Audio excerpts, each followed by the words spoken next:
ಆಯ್ತು ಸಿದ್ದು ಡಿಕೆಶಿ ರಾಜಕೀಯ ಭೇಟಿ. ಹೌದು, ರಾಹುಲ್ ಗಾಂಧಿ ಅವರನ್ನ ಭೇಟಿಯಾಗಬೇಕು ಅಂತ ಹೊರಟ ಸಿದ್ದರಾಮಯ್ಯ ಹಾಗೂ ಡಿಕೆಶಿಗೆ ಸಿಕ್ಕಿದ್ದು ನಿರಾಸೆ. ಹಾಗಾದ್ರೆ ರಾಹುಲ್ ಗಾಂಧಿ ರಾಜ್ಯ ನಾಯಕರನ್ನ ಕಡೆಗಣಿಸ್ತಿದ್ದಾರಾ? ಹೈಕಮಾಂಡ್ ಯಾಕೆ ಈ ರೀತಿ ನಡ್ಕೊಳ್ತಿದೆ? ಸಿದ್ದರಾಮಯ್ಯ ಹಾಗೂ ಡಿಕೆಶಿ ಅವರನ್ನ ಕಂಡ್ರೆ ಹೈಕಮಾಂಡ್ಗೆ ಅಸಡ್ಡೇನಾ?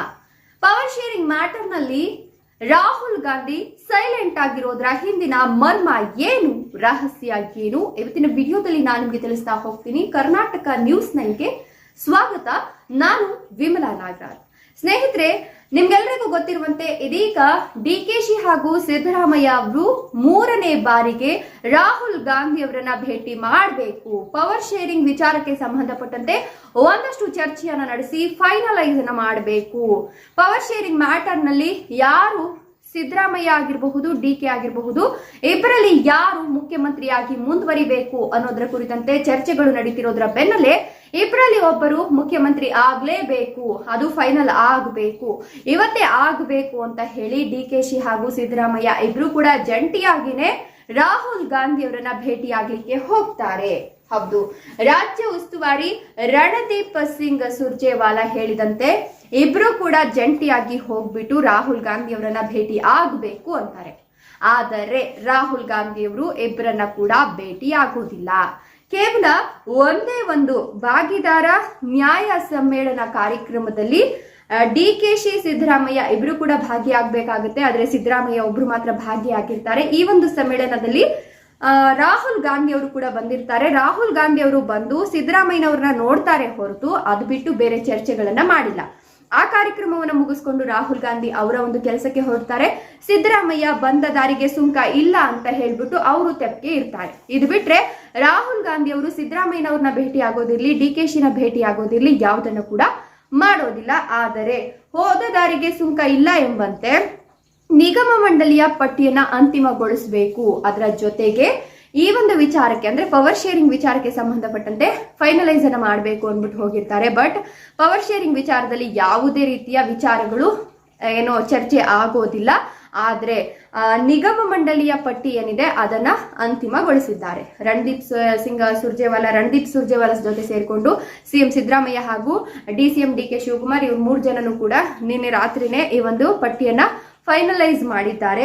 34 ನಿಗಮ ಮಂಡಳಿಗಳ ಅಧ್ಯಕ್ಷ ಮತ್ತೆ ಉಪಾಧ್ಯಕ್ಷ ಸ್ಥಾನಕ್ಕೆ ಖಾಲಿ ಇತ್ತಂತೆ ಜಾಗ. ಹಾಗಾಗಿ ಈಗ ಯಾರೆಲ್ಲ ಒಂದು ಏನ್ ಹೇಳ್ತಾರೆ, ಈಗ ತಮ್ಮ ಸಚಿವ ಸ್ಥಾನ ಸಿಗ್ಲಿಲ್ಲ, ಶಾಸಕರ ಸ್ಥಾನ ಸಿಗ್ಲಿಲ್ಲ ಅಂತ ಹೇಳ್ಬಿಟ್ಟು, ಸಚಿವ ಸಂಪುಟದಲ್ಲಿ ಸಚಿವರ ಸ್ಥಾನ ಸಿಗ್ಲಿಲ್ಲ ಅಂತ ಹೇಳ್ಬಿಟ್ಟು ಯಾರೆಲ್ಲ ಬೇಜಾರಲ್ಲಿ ಇದ್ರಲ್ಲ ಅಂತ ಒಂದು ಅಸಮಾಧಾನ ಭರಿತ ಸಚಿವರು ಅಥವಾ ಶಾಸಕರು ಯಾರಿದ್ದಾರಲ್ಲ, ಅವರ ಒಂದು ಮಂತ್ರಿಮಂಡಲದಲ್ಲಿ ಯಾರೆಲ್ಲ ಗುರುತಿಸ್ಕೊಂಡಿದ್ದಾರಲ್ಲ ಅವರನ್ನ ಹೊರತುಪಡಿಸಿ ಉಳಿದವರನ್ನ ಈಗ ಅವರ ಒಂದು ಕಪಿಮುಷ್ಟಿಗೆ ತೆಗೆದುಕೊಳ್ಬೇಕು ಅಂತ ಹೇಳಿ ಅವರನ್ನ ಆಯ್ಕೆ ಮಾಡ್ತಕ್ಕಂಥ ವಿಚಾರದಲ್ಲಿ ನಿಗಮ ಮಂಡಳಿಯನ್ನ ಈಗಾಗಲೇ ರಚನೆ ಮಾಡಿದ್ದಾರೆ.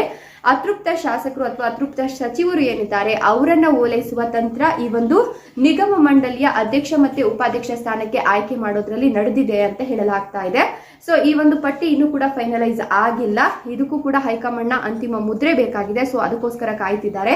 ಇನ್ನು ಪವರ್ ಶೇರಿಂಗ್ ವಿಚಾರಕ್ಕೆ ಸಂಬಂಧಪಟ್ಟಂತೆ ಯಾಕೆ ಡಿಕೆಶಿ ಮತ್ತೆ ಸಿದ್ದರಾಮಯ್ಯನವರನ್ನ ಭೇಟಿ ಆಗ್ಲಿಕ್ಕೆ ರಾಹುಲ್ ಗಾಂಧಿ ಒಪ್ಕೊಳ್ತಿಲ್ಲ ಅನ್ನುವಂಥದ್ದು ಈಗ ಸಾಕಷ್ಟು ಕುತೂಹಲ ಮೂಡಿಸಿರುವಂತದ್ದು. ಯಾಕಂದ್ರೆ ಬಿಕ್ಕಟ್ಟಿನಲ್ಲಿದೆ ರಾಜ್ಯ ರಾಜಕೀಯ. ಯಾರಾದ್ರೂ ಆದ್ರೂ ಸರಿ ಬೇಗ ಈ ಒಂದು ಸಮಸ್ಯೆಯನ್ನ ಬಗೆಹರಿಸ್ಬಿಟ್ರೆ ಸಾಕು ಅಂತ ಹೇಳಿ ಕಾಯ್ತಾ ಇದ್ದಾರೆ. ಹಿಂಗಿರ್ತಕ್ಕಂಥ ಸಂದರ್ಭದಲ್ಲಿ ಡಿಕೆಶಿ ಅವರ ಮಾತನ್ನು ಕೇಳಿಸ್ಕೊಳ್ಳಿಕ್ಕೆ ರಾಜ್ಯ ಹೈಕಮಾಂಡ್ ರೆಡಿ ಇಲ್ಲ. ಸಿದ್ದರಾಮಯ್ಯನವರ ಮಾತು ಕೇಳಿಸ್ಕೊಳ್ಳಿಕ್ಕೂ ಕೂಡ ಹೈಕಮಾಂಡ್ ರೆಡಿ ಇಲ್ಲ. ರಾಹುಲ್ ಗಾಂಧಿ ಅಂತೂ ಇಬ್ಬರ ಭೇಟಿಗೆ ಮೊದಲೇ ಸಿಗ್ತಾ ಇಲ್ಲ. 3 ಬಾರಿನೂ ಹೋಗ್ಬಿಟ್ಟು 3 ಬಾರಿನೂ ಇಬ್ರು ಕೂಡ ವಾಪಸ್ ಬಂದಿದ್ದಾರೆ. ಹೋದ ದಾರಿಗೆ ಸುಂಕ ಇಲ್ಲ ಅನ್ನುವಂತೆ ಇಬ್ರು ಕೂಡ ಹಂಗೆ ವಾಪಸ್ ಬರ್ತಾ ಇದ್ದಾರೆ. ಸೊ ಇದು ಎಲ್ಲೋ ಒಂದ್ ಕಡೆ ಸಿದ್ದರಾಮಯ್ಯನವರಿಗೆ ಇರ್ತಕ್ಕಂಥ ಶಾಸಕರ ಬೆಂಬಲ ಇರಬಹುದು, ಜನಬಲ ಇರಬಹುದು, ಅವರ ಕಾರ್ಯವೈಖರಿ ಇರಬಹುದು, ಇದು ರಾಹುಲ್ ಗಾಂಧಿ ಅವರಿಗೆ ಒಂದು ರೀತಿಯ ಭಯ ಹುಟ್ಟಿಸ್ತಕ್ಕಂಥ ಕೆಲಸ.